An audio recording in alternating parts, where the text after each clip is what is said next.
السلام عليكم ورحمة الله وبركاته. kabajamtoota jaallatamtoota obboleewwan akkam jirtu nagaa keessanii biyya jiraattanii baga rabbiin isin ga'e yeroo dheeraaf isinirraa bareetaniin ture yaa humnaa tokko waan khayrii waan arginu isinii galakkisa malee akkam isin nagaa keessanii jirtu baga jiraattanii baga rabbiin subhaanahu wa ta'aalaa yoon isin ga'e ammallee bakkum jirtan nagaaf rahmanni rabbii si waliin haa jiraatu jirtu akkam maatiin fi dalagaan bareeda ana bira alhamdulillah hundi isaatu bareeda har'a waa lama mee dura gorsa siniitaa yoon nageenya nageessu sakaan immoo du'aayis gorsas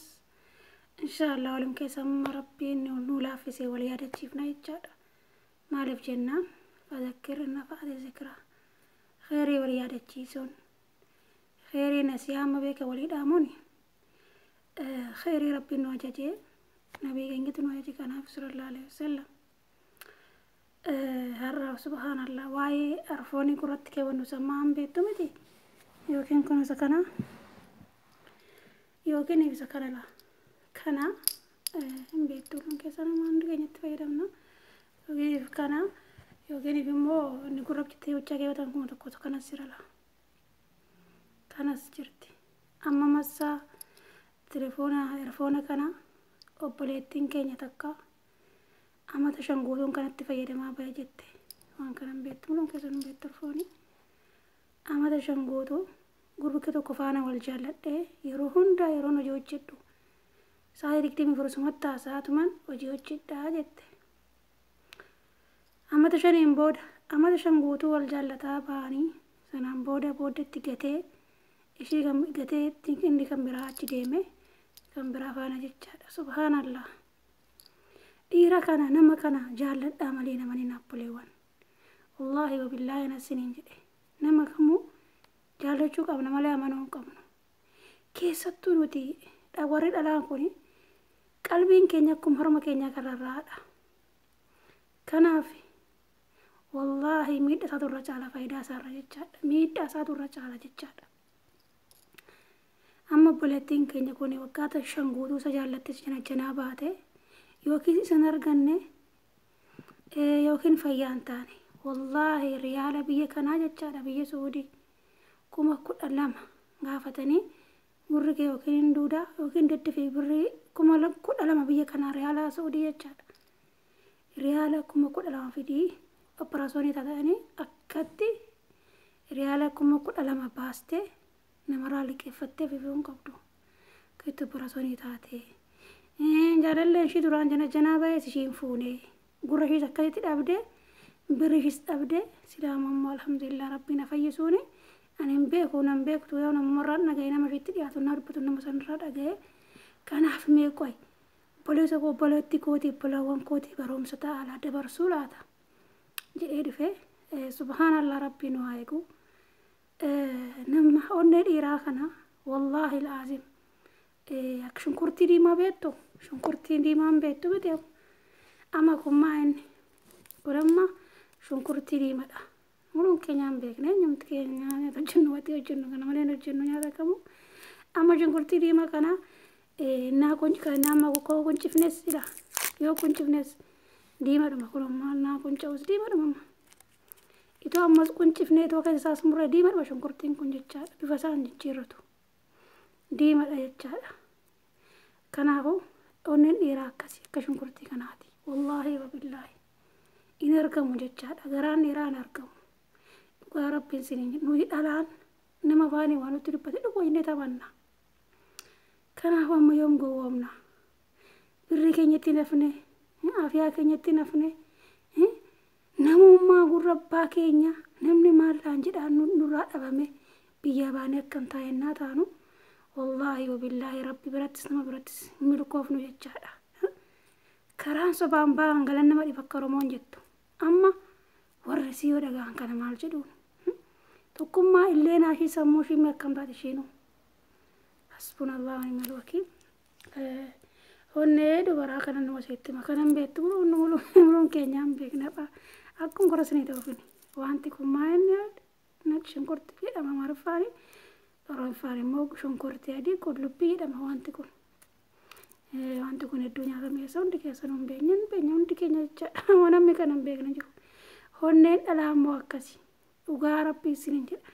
Amma shunkurtii kana fuunee qullubbii kan fire tokko immoo yoo akkana kaanee quncifnee qullubbii irraa fottoos geemiti. Yoo quncifnes adiidhuma laa kun yoo quncifnes adiidhuma quncifus adiidha. Onneen dhalaa akkasi dhugaa rabbii ofii dhalaa taanaan of jechite waan hin jedhin wallaahi dhugaan isiniin jedha. Nama tokko nutti dhiyaatee nutti dubbatee nutti himee jennaan wallaahi dhugumsee nuti namanna jechaadha. Dafnee waa tokko amanna. Namni jechaadha wallaahi keessa isaa ka beeku haaliqa tokkicha malee nama kana immoo yoo waliin jiraattee waliin bultee waliin mana tokko keessa jiraatte haala isaa mala isaa kana beekta amma tokko irraa fahamta malee nama kana keessa isaa arguu hin dandeessu. Kanaaf nama muslim jedhee quxurii keessan barbaadee quxurii keessan argee heloo isiniin jedhee fi isinii cabee isinii du'e yaa furdoo yaa qalloo isiniin jedhee wallaahi harkan kennina obboleewwan imaana rabbi isin haa eegu. Keessattuu obbolaawwan koonesiyaa waliif dabarsaa warri dhalaa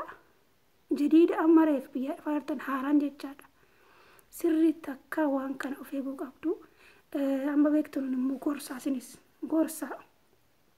Nuti gaafa biyya keenyaa baanu of jijjiirraa maatii keenya jijjiirraa innee baane. Malee kaayyoo qabna jechaadha naa biyyaa baanu. Yookiin dargaggeessa barbaacha yookiin bilginnaadha biyya nama ba'e hin jiru. Akiid nuti amma karaa rabbiin biyyaa ba'u kana halala nongoone biyya keenyaa baane inni karaa xiyyaaraatiin dhufeeyyuu halalan taane dhalaan qobaatti biyyaan baatu. Wallah kanaaf rakkina nu baase muluu keenya jechaadha. Inni kaan amanni ilmoo qabu. Ana ilmoo koo nan barsiifadha nan guddisifadha hin biyyaa ba'e malee waa biraatii biyyaan baane.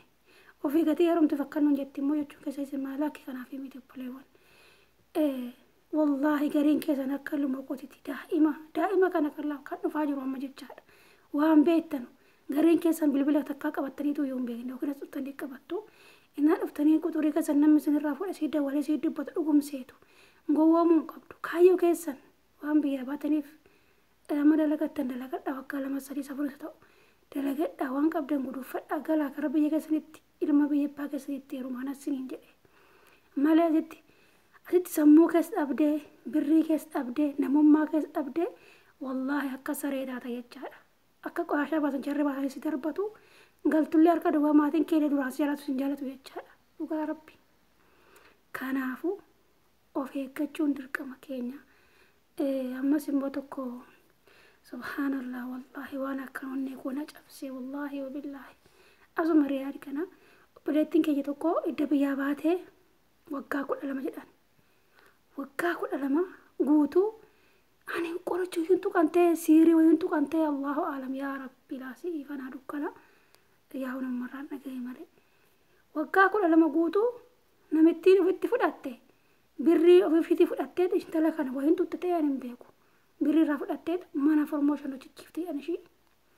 Hojii naasii bitti mana sangeessi naasii bitti achi geetti birrii kana muluu muufoo irraa nyaatti jedhan. Amma maatti haati too boochuu haati ishii jechaadha. Kana karaa biiraa kee karaa too boochuu miidiyaa irratti kan argee ijjisii kun jaame amma wanti kun dhuguma jedhee namaan itti dhiyaadhu quxurii san barbaadee gaafadhee dhuguma. Too boochuu ijoollee 2-3 dhaltan talli kun ijoollee ishii gattee baate amma ijoollee situu guddatanii maashaallah. Namitti ittiin immoo as miriyaada kan keessa jedhani kan jirtu. Ijoollee ishiitti hin galle warra ishiitti hin galle birrii waa birrii tokko hin argine. Rabbiin wallaahi rabbiin aba ulee badiitiin rabbiin nurra qotiin jedhanii kan du'aa eegadhatan kan akkanaa fa'i wallaahi laazim. Amma siin fa'i haata akka itoo boochuu ijjishii kun akkana jaamee hin argitu waa tokkollee. Subhaanallah du'aa godhachuu zikirii godhachuu kan nurratti argamu zikirii ganamaa zikirii galgalaa akkas quraana siiraa nabii keenya hadiis hamma rabbiin nu dhaggeeffachuu yaa khayri isaa yaa obboleewwan imaana. Kanaafuu rabbiin kaatimaa keenyaa tolchu baasee irratti nu hambisini. Rabbiin waan biyyaa baaniif of nu wallaalchisin. Khaliqni ardiif samii uume jechaadha. Wallaahi laazim birrii keessan irratti abbaa keessan iyyuu namanina amma isaan barbaachisu isaanii kennaa malee akkaawuntii keessan fannaatii ofii keessan akkaawuntii irra keewwadha. Abbaan haqqi namarraa qabu amma isaa haqqi isaanii amma rabbiin isin gargaare laaffise kennaa fi kennaa fudhate malee birri keessa waan hojjetan muluu maalitti hin ergina akkaawuntii keessa irra keewwadha yookiin lafa maqaa keessa irra bitadha mana jaarradha malee isin yoo asii galtan wallaahi sammuu taatu namni biyya kana bare biyyatti galee harka duwwaa taa'uu hin danda'u birriiti mana zeruu bartee akkatti sifachi abbaa waan feete waan onneen keessa jedhu jechuu bartee galtee argee maradhee nan taa'an soba ammas galtee biyya kaa deebisuun ammas achi deebi'uun biyya kaa deebi'uun faayidaa tokko hin qabu umriin namaa innuma gidduu kanatti keessattuu umriin dhalaa wallaahi akkaan gabaabadha. Dhiirri waggaa dhibbattuun dhalcha 80-90 fa'ee dhalcha keenya immoo umriin keenya gabaabduu amma nu tawassan amma xiqqoo qabna umriin dhalaa kun jechaadha. Kanaafuu galaatii ilmoo biyya abbaa keessanitti galaa yeroo maal immoo dhalaa mana jaarradha bultii jaarradha. Kanaafuu unguwoomina yaa obbolaawwan gareen barnootaa guute gareen diinan islaamatti baratanu guute gareen aqiidaatti baratanu guute koottaa garagaree banadhaa baradhaa. Zobii banadhaati imoodhaan isa ta'u amma gareen wallaahi miidiyaa adda addaatiin maasha Allah beekumsi babbareeduun adda addaa kun guute. Kanaaf amma yoom sobamna kunis sunis jedhe duriyyee maa abbaa argite kan namatti fakkeessite dhugaasi ta'ee namanina galaati nama maannati isaan beekni mi akkamitti namni quxuriin argee nama jaallata quxuriin maannati isaa kan hin beekne lakkoofsa fideetee eloonaan jedhe kan a'uudha billaahi min shayxaanir rajiim zikrii ganama kan galgalaa godha yaa rabbi jinnis insis narraa qabi yaa rabbi shayxana nama fakkaate natti dhufu narraa qabi jedha du'aa godha zikrii ganamaa godha salaata waqtiin sagada salaata keessa hin waqtiin dabarsina salaanni badii hedduurraa faashaa hedduurraa nama eegdi salaanni ruhii keenya jechaadha. Kanaaf obboleewwan imaana rabbanas illee isinillee zuriyaa keenya kullee atisku keessattuu waliidhaama warra addisii amma biyyaa dhufan ijoolleen daa'imni kun fa'i kan baadiyyaadha waa tokko horii eegduu fa'i dhuftu waa tokko hin beekne itti maajirii harkattu maali gaarii ta'uu mataa ofiitiif kanaaf rabbiin anallee isinillee eegu kanaafuu nama namanii naa jaalladhaa malee wallaahi wabillaahi nama maannati isaa hin beekne haadha isaa abbaa isaa fira isaa hin beekne nama yoo wal dhabee nama kanatti mattanii nama sin araarsu kan hin qabnetti birrii keessa fuutanii kennitanii sin jaaladhee amantanii booda sammuu taatu meeqa sammuu ta'e biyya namaa kanatti nageenya hin argina walumaa miidiyaa kanarratti. Kanaafuu rabbiin subhaanahu wa ta'aalaa zaalima nurraa qabu nama of zollamuu rabbiin subhaanahu wa ta'aalaa najaa nu haa baasu. Rabbiin subhaanahu wa ta'aalaa baasee alatti nu hambisinii mul'ata jumaadha halkan kun nabii keenyatti illee rahmata buusuu guddisaa boru jumaadha amma halkan khamisa halkan jirra rabbiin subhaanahu wa ta'aalaa hunda keenya nu haa tisku nabii keenya yeroo kamuu rahmatti buusuun dirqama keessattuu immoo halkan kana yaa jumaa akkaan jaalatamaadha. Salaanni keenya tokkitti natti irratti buuftanii rabbiin immoo kudhaniin isinii deebisa jechaadha. Salawaa tokko nabii keenya irratti amma yoo buuftan rabbiin salawaata kudha isin irratti buusa. Kanaafuu salawaanni keessan nagaa qabaa jedhan nabiin rabbii sallallahu alaihi wasallam. Kanaaf nagaaf rahmanni aalii isaanii hundarraa haa jiraatu. اللهم صل على محمد وعلى آل محمد كما صليت على إبراهيم وعلى آل إبراهيم إنك حميد مجيد. اللهم بارك على محمد وعلى آل محمد كما باركت على إبراهيم وعلى آل إبراهيم في العالمين إنك حميد مجيد. نجاف رحمني نجاف نبي ربي كنيا آل ثاني تابعوا تنبوت كل الراجراتو كنا فكنا سنين جدا بلي وانكو ربي جتة وان خيري توكتي بين والله نبي ربي تو بلغواني ولو حاجة جج كوج توكتي اللي وتاته وان رأى جستن دبار ساعتين دبلين على كسران ونجده كنا فوريني كينيا بران وكيدا كينيا بران يو بران akkaataa rabbi keenya illee abbannu beekna namni beekumsa rabbi isaa gabbaduuf rabbi isaa gabbaru rabbi isaa abbaduuf walalan tokko miti wallaahi rabbiin beekuma hunda keenya fu'aa kennu rabbi keenya waliin wal baruu qabna diini keenya barachuu qabna tooyida keenya qarrifaaman qabannee irratti cimnee du'aa godhannee yaa rabbi kenne quraana rabbi amma rabbiin nu laaffise ilaatti jabaannee qaraane inshallah rabbiin akka nu milkeessummaa abdii qabna. Nama khayrii qabatee nu milkaa'isni rabbiitini du'aa godhachuu qabna yoo makka doonuu beeknu guyyaa keenya beeknu rabbiin khayrii irratti umrii keenya inshallah nu dheeressee amma jiru umrii rabbi umrii nu kaa'e akhiraatti immoo kaatimaan waa tolchu nama jechaan nama kaatimaan isaa tole yaa obboleewwan imaanaa rabbi keenya sodaannu yaa dhiiraa yaa dhalaa فساد الراه فقانو ظلمين ربي نجانو وباسو الظلم ظلمات نبي ربي صلى الله عليه وسلم ويا قيامة ظلمين كوني والله ويا قيامة دكرة دين وتفتياني كنافو نما ظلم الراه صبر راه فقانو ilma dhiiraa tokkootis waa ittiin heerumne nan isittiin heeruma jettiin sossobeen obboleettidhi yaa obboleetti islaamaa yaa ilma dhiiraa obboleettii qabda daadaa qabda haadha qabda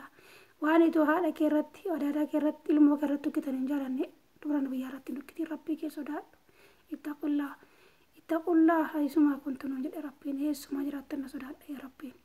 kanaaf eessumaa jiraanne rabbiin nu arga subhaana wa ta'aalaa guddina isaa beekuma isaatini kanaaf rabbiin hundi keenya nu haa qajeelchuu anallee isinillee hatisku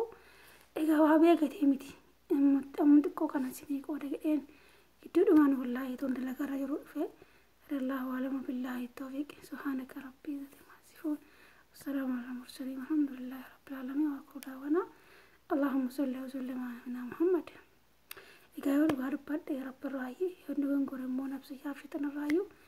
dhiifama naa godhaa subhaanaka allahumma bihamdika ashhadu an laa ilaaha illa anta نستغفرك وأتوب إليك السلام عليكم ورحمة الله وبركاته